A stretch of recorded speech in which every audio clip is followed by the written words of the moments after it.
This man came to England alone in 1866 when he was just 15 years old.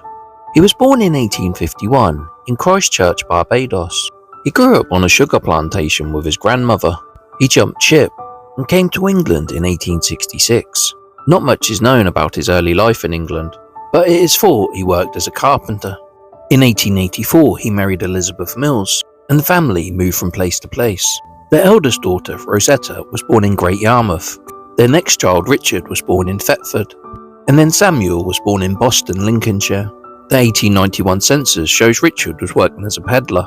In 1892, they had a son, John, and Peter in 1894. The 1901 and 1911 census shows he was working as a rag and bone man.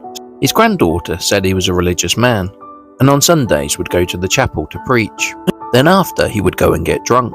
He would say, "I am Richard Chase of Christchurch, Barbados. I was born under the British flag and I have served royally." In 1914, he appeared in the Boston Guardian newspaper. The headline read, "Chase chases Mrs. Chase."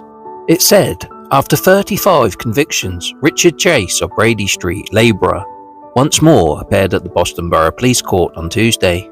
This time, the summons being a triple one.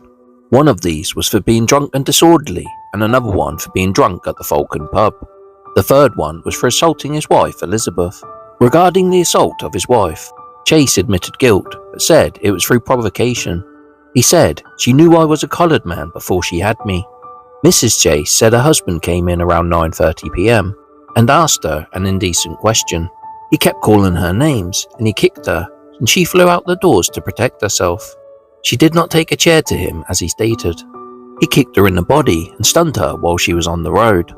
He hit her with his fist. She also said she had to sleep on some old rags while he had a feather bed. The mayor said, "You have a terrible record, Chase, dating back to 1892. You will be sentenced to a month's hard labour on the first charge for assaulting your wife, and you will have a month's hard labour for being drunk in New Street." Richard passed away on the 29th of September 1929. His obituary said, "Death of Darky Chase, passing a well-known Boston resident." It said he traded as a street merchant and won the respect of the inhabitants generally. The deceased succumbed to pneumonia. He leaves a widow and a grown-up family of 4. He was 79 years of age. His wife Elizabeth passed away in 1935, aged 83. His descendants sent me a video where he was laid to rest. He was buried in an unmarked grave as the family couldn't afford a gravestone. It's a shame that all that is left is a grass patch under a monkey puzzle tree in the cemetery.